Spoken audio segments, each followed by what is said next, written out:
Hi everyone, it's Robin with Boutonniere and Florist in Vancouver, Canada. We had a request for a DIY boutonniere video, and as an aside, we love getting your requests. They help us know how to focus our tutorials and give you the content you want, so keep them coming, we love them. So over the coming months, I'm going to be posting more tutorial videos on different styles of boutonnieres, just so you have an idea on how to work with different kinds of flowers. But I wanted to start with a really easy, basic, DIY friendly boutonniere style. And what makes it DIY friendly is that we're going to use flowers that are easy to find. That's important, so you guys can replicate this look at home, and also that they're hardier flowers. And hardy just means that they're tougher. It means that they stand up really well to the elements.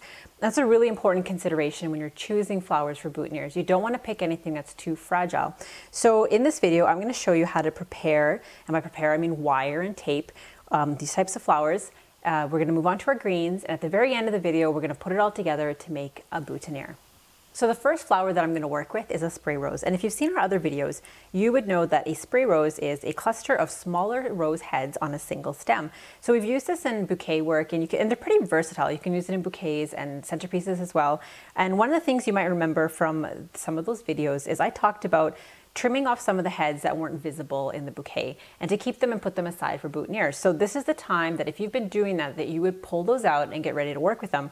I don't have a cup of leftover flowers to pull out, so I'm just going to cut them right off of this single stem. So I'm going to pick whatever looks good to me that work the size that I'm looking for in my boutonniere. I quite like this one, and I'm going to cut it about half a centimeter to a centimeter below where the calyx is, this fat little part right here.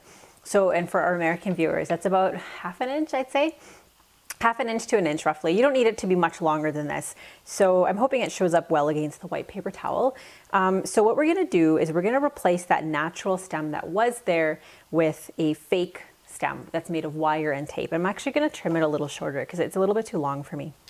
Okay, there we go. So that's what we do with our flower head. We trim it off. We put it aside. The supplies we're going to use the same type of wire with all of the types of flowers we're going to work with. It's a 26 gauge. So 26 gauge is the one that I use the most in my shop, and it's a thinner wire, and it's used quite frequently for boutonnieres. Some people use 28. They're pretty similar. 28 is a little thinner. I like 26. You're going to use this 99% of the time if you're making boutonnieres. The only time I would use a thicker wire is if I was wiring a bigger rose, so like a standard rose head. Because they're bigger heads, they tend to be heavier, and you generally need a thicker wire to support them. But that's pretty much the only time. But like I said, I tend to go through 26 the most. I use wire cutters to cut my wire. You can use regular scissors. I just don't like to ruin my scissors by using them to cut wires, so I like to use something that's specialized for them. So I cut it to about maybe 4 or 5 inches long. You don't need it to be too long. And then we're going to need that stem wrap. So that's the tape that we've used, or we've shown you in other videos, that's not sticky. So there's no sticky side to this, so it doesn't matter what side you start with down. It's all pretty much the same, and it only gets sticky when you stretch it and you apply it to itself when you wind it around. So that's the tape you want to use, not strapping tape, floral stem wrap. And that's pretty much it. And you have your wire cutters, and you have just regular scissors are fine in this case.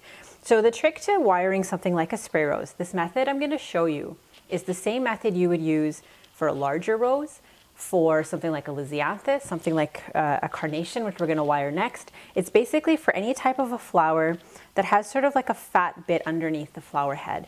And we're going to call it a pierce method because it's pretty straightforward. What you do is you pierce this calyx, this fat little bulbous end, directly across like this.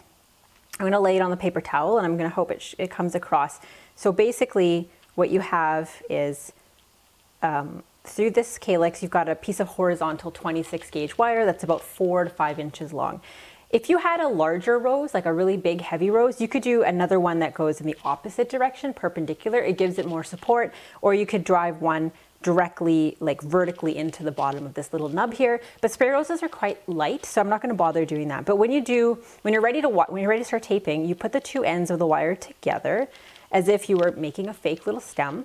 You kind of squeeze them and squish them together, and now you're ready to start taping. So the taping is important because it'll keep it all very stable, and it'll be a lot easier to put the boutonniere together. So the taping is probably the part that most people struggle with when they try to do this themselves.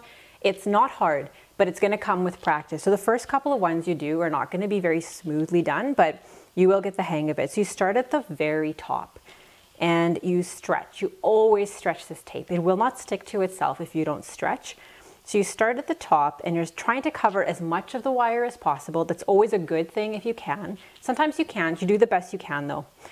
And you start spinning it around, always stretching. I can't emphasize this part enough. I think this is the part where a lot of people have the hardest time, is stretching this while they're spinning. But that's the only thing that'll get it to stick, and it's the only thing that really gets it to be very sleek and streamlined when you're done. So what I tend to do is I tend to pull and just sort of spin it, and eventually you'll get to the bottom. We're gonna do this again, so you guys will get another view of this. So the idea is now we have replaced that natural stem with a fake wire. So why do we wire and tape? I get asked this once in a while. So the reason for that is, there's two kind of main reasons. So one, if we're making like a corsage or a boutonniere that has a lot of different stems, by the time you have finished taping everything together, if you kept the stems natural, you would have a very thick, like one single stem left at the end, which for a lot of florists, they don't like. They like a more streamlined look, which is what you're gonna have if you do it this way. The other advantage of this is, especially for corsages, but you can see this with boutonnieres as well, is now that you have a wire stem, you can bend it. So you can make it flexible, you can have it pointing down, you can have it pointing sideways, which again, like with a corsage, is really important to get that sort of design that's really traditional with that kind of work. So those are the two advantages of wiring. You don't have to wire for boutonnieres, but I think this is a really important skill to have if you want to have your work look more professional. So we finished wiring our spray rose. We're going to put this aside and move on to the next type of flower, which is a spray carnation. So the next flower type we're going to go over is a mini carnation or a spray carnation. And this is exactly like taping the spray rose, but I still wanted to show it to you guys because I think it's sort of an underrated flower for boutonnieres, especially with people that are doing it themselves. I don't tend to use a lot of carnations for boutonnieres, except for, and that's usually because carnations are like the #1 flower that people don't want in their wedding flowers, which is a shame because they're really beautiful, but everyone has their personal taste. But the one time I do tend to use carnations the most is when someone has like dark purple as one of their wedding colors and they want it in a boutonniere. There aren't a lot of dark purple flowers. I don't have them here today, but if you are looking for dark purple, your options are pretty much carnations, mini carnations, and if you can get it, lisianthus. So it's a color that's not very frequent, so just something to keep in mind of any type of flower. Carnations come in probably the biggest range of colors. Roses would be a close second to that. So the carnations I have today, like I mentioned, are a spray carnation. So just like the roses, they are many little heads on a single stem. They're extremely pretty. I quite love them. I think they look like little rosettes. Super pretty. So the same principle, we pick one that we like, trim it off just below the calyx. We'll put that aside. It's exactly the same. We've got a little bit of the stem left under this fat part right here for this one, and we cut our wire again, just about 4 inches long. Doesn't have to be too long. And this time it's not as clear where to wire, but I would just insert it right above where the stem starts. We don't want to go too high, just because I feel like you're going to end up wiring too much of the flower. Or sorry, taping too much of the flower. So I kind of like it right there. And same sort of deal. We bring the two little ends together. We tape it. So we start just where the wire is. We're going to start covering that part, stretching, stretching, and turning the flower, stretching and turning. And then as we get lower down, don't forget to stretch. When we get to about here, I like to start spinning this while I'm pulling here. So we're going like this. And that's really fast. And it makes it very sleek, which, as I'm repeating myself, but as we talked about before, is the look that you want. And which I find most people, like I said, struggle with the most. This usually ends up really bulky. The first few times you try it, very normal. You'll get the hang of it the more you do this. So we wired our carnation. We're ready to move on to the next flower type. So the very last flower that we're going to go over before we move on to our fillers and greens are spray mums. So spray mums are a fantastic choice for boutonnieres, mostly because they are one of the longer lasting flowers that you can possibly work with, and incredibly budget friendly as well if that's one of your concerns. But just in terms of like general hardiness, a fantastic choice. They come in a decent assortment of colors. They have different styles. This is one that I'm kind of obsessed with. I think it's called Green Lizard, but it's one of the very few properly green flowers. So again, if green is one of your wedding colors and you want to work it into your boutonniere, especially like a lime green like this is one of you're very limited for choices, and this would be an excellent option. So in terms of wiring these, So we do that, we start the same way. We start by trimming it. So we just leave maybe a quarter inch below the flower head. But unlike the roses and the carnations, I don't know if you can see this, there's no fat calyx that we can pierce. So what I'm going to show you now is the way that you wire anything that doesn't have a fat calyx like this, but it does have a button in the middle of the flower. So spray mums are like the best example of that, but germanes and gerbras are also flowers that have a button in the middle. Any kind of a daisy type flower, basically. You would also use this method for spray mums that are just a button mum, like they have no obvious petals, they're just sort of the bit in the middle that's made bigger, basically. So the way you do it is you start the same way in terms of the wire and the supplies. So you have your about 4 or 5 inches of 26 gauge wire. Instead of piercing horizontally, we are going to pierce this vertically up through the stem, that little bit that's left, and this is going to be hard to see, so I'm going to try to describe this as best as possible, but that little bit of the stem that's left, we start by inserting it right in the middle, and we're going to push it so it comes up the button. So that's where the button is important. You need a thick part of the flower that can handle being pierced. So once you get it about this far, I'm hoping you can see that, the wire has gone up vertically this time through the flower, starting at the stem, coming out the button.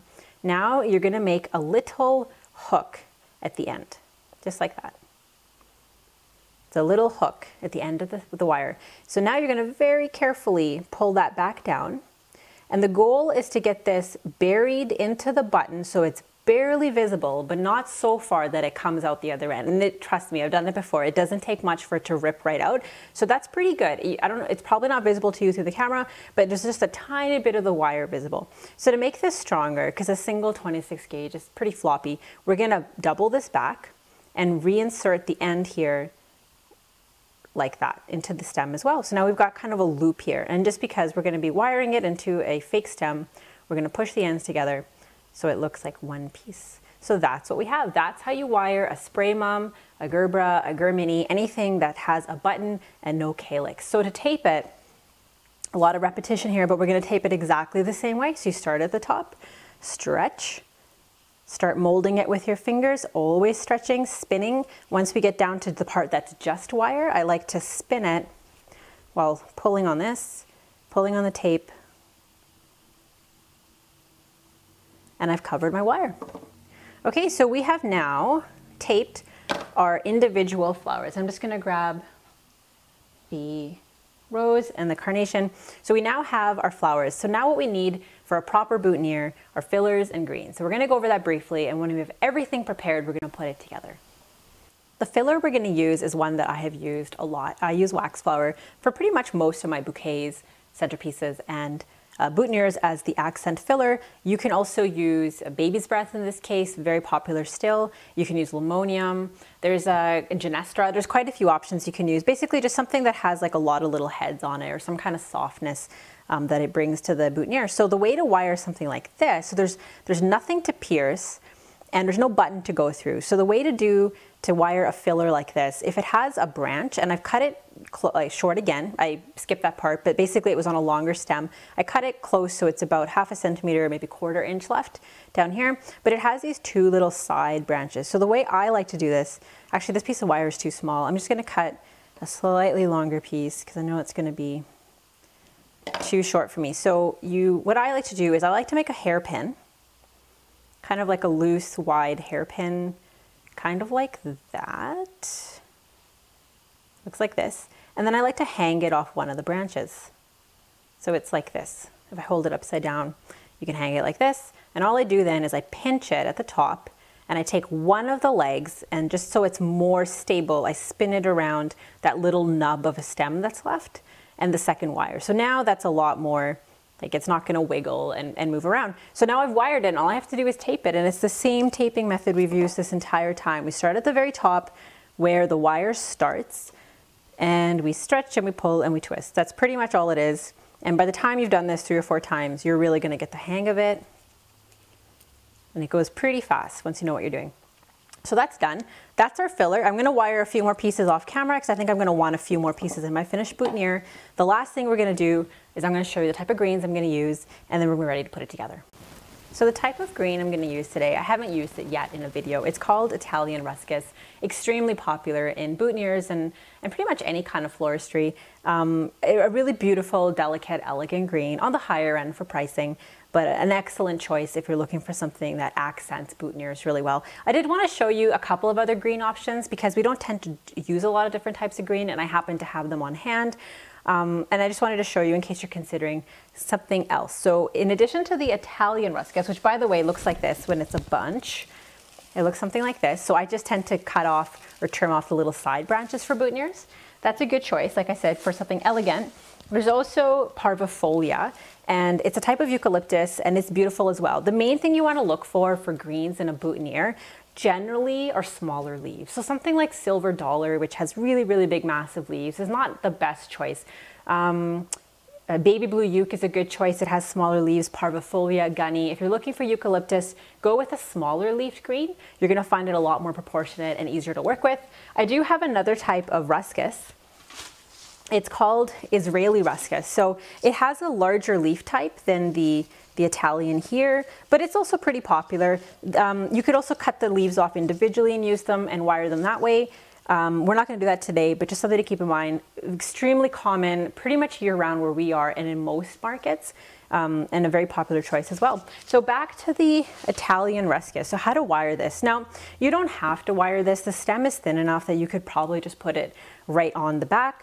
But I'm going to show you just because I want you guys to have as many tools and resources in your toolkit as possible, so that gives you more options. So you do the same thing. You cut it so it's just a little nub like this. So you could do the thing we did before with the hairpin, but the method I'm going to show you is a little different. If you didn't have a side branch to work with, this is what you would do. So let's say there was no little leaf to hang it off of. So when you have something like this, this is the hardest one to show, by the way, on camera, but I'm going to do my best. So when you have something that's just a little nub like this, and then let's just say there was no side branch to hang it off of, what I like to do and what I was taught is to put the stem, the piece of wire parallel to the stem. We would do it like a little bit longer on this end than below. This is the tricky part to show. So you pinch it. So you pinch it there, and what you do is right above where you've pinched it, you spin this second wire.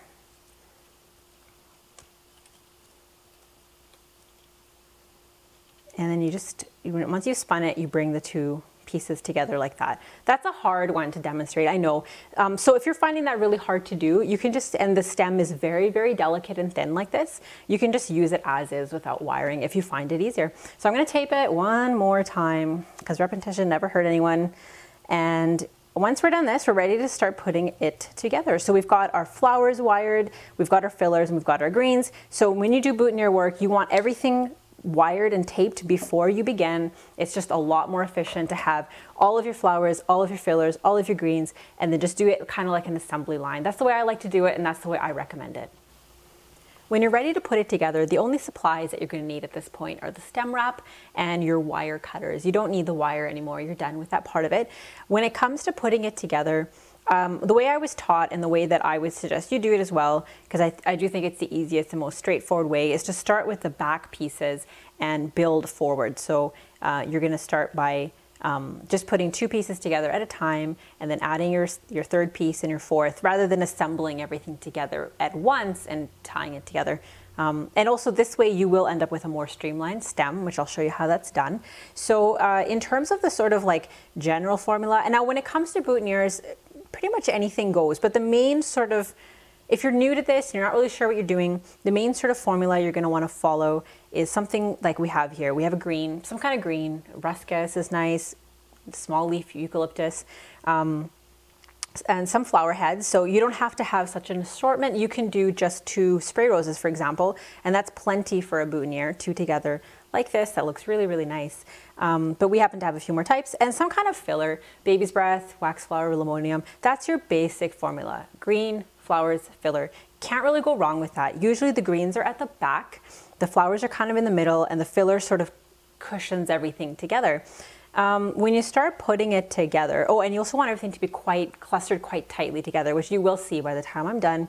So to get started, you start with your leaf, the one that's going to be at the back, and you start by putting your first flower on top of it. So I kind of like the look like this. And you're gonna start taping it. So the way to keep that final one stem, because by the time we're done, in this boutonniere, you don't have to, but in this boutonniere, we want just one single stem left. The way to do it, to keep it slim, is to not tape the entire thing together. You're just gonna tape a little bit at the top, because that tape does add up. It adds bulk to it by the time you're done. And you're also gonna trim one of these shorter, because if you keep everything long, by the time you're done, even though they're thin wire, by the time you tape like 5, 6 pieces together, it's gonna be thick again. So the way to do it is to trim this. Just pick one. I would pick this one. Trim it a little bit shorter. And even this can be a little shorter because the finished product's not gonna be that long. So now we just have one short one and one that's gonna be like the final stem that we finish with. And we're just gonna tape it right where they'd kind of join at the top and not too far down to keep everything slim.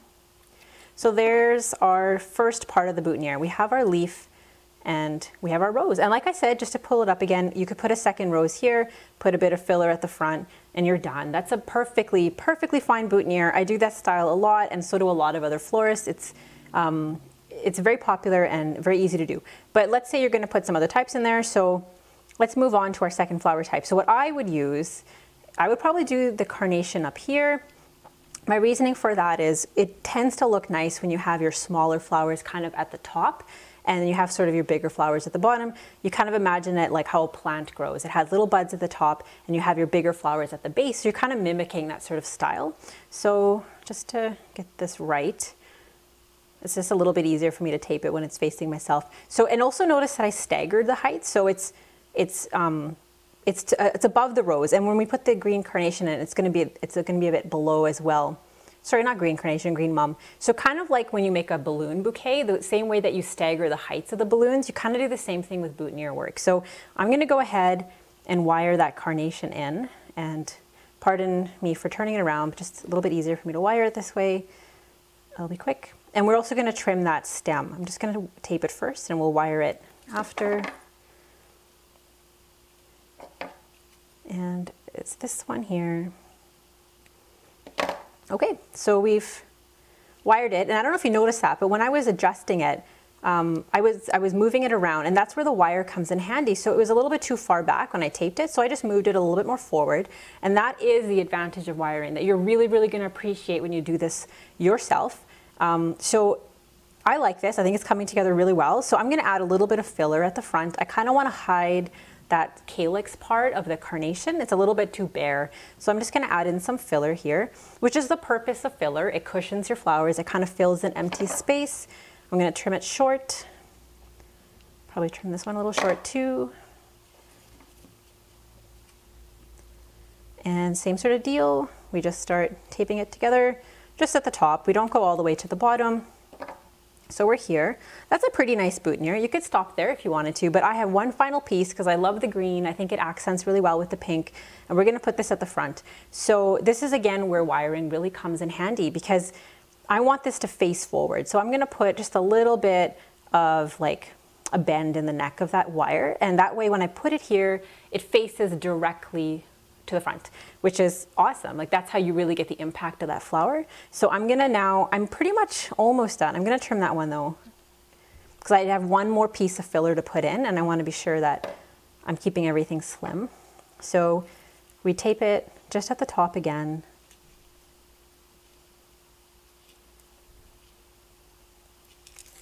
Okay, so one last piece of filler because I kind of think, again, it's not a rule, but if I'm looking at it, I kind of feel like it's a bit unbalanced over here. So I'm just gonna put a little bit of filler like that. And for me, that completes it. You may feel differently. You might have been happy with it the way it was before, and nobody's taste is better than anybody else's. I always say that, but it's true. But I think as long as you look at it from a perspective of balance and proportion, you generally can't go wrong. So now that's my final piece that I'm gonna put in. So I'm gonna trim that shorter. And now, because I'm done, I'm gonna tape it all the way to the bottom. Just want to make sure I like the length of this. You don't need it to be too long. The finished boutonniere is like maybe 2 inches long at the bottom. You don't want it to be too long or it's sort of distracting as a stem. So we start taping I really like this style of boutonniere. I like mixed flowers and I like wax in there. I find it gives it kind of a garden look, which again, as we've mentioned in other videos, is extremely trending right now. And even if it wasn't, it's still a beautiful thing. So we have a finished boutonniere. So that's it. That is the final product. When it comes to storage now, so that's the other thing. When do you make your boutonnieres? The same time you make all your other wedding flowers, not the day of your wedding. You make them the day or 2 days before. And you can make boutonnieres 2 days before. But the key is you have to refrigerate them in a sealed container. So you could put them in a Ziploc bag, you can put them in a Tupperware bag, as long as it has some sort of a lid to kind of seal in the moisture is good.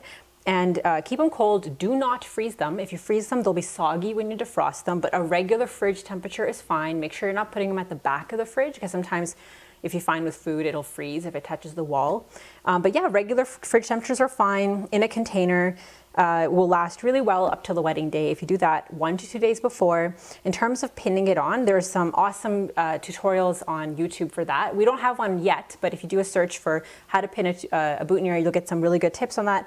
I tend to use 2 pins when I do this, one close to the top, one to the bottom, and you'll probably pick up similar tips if you watch one of those videos. So I think we have covered it all for this style of boutonniere. Like I said at the beginning, we love your requests, so keep them coming. If there's anything you want to see, drop me a line at info@boutonniere.com. Otherwise, I will see you next time.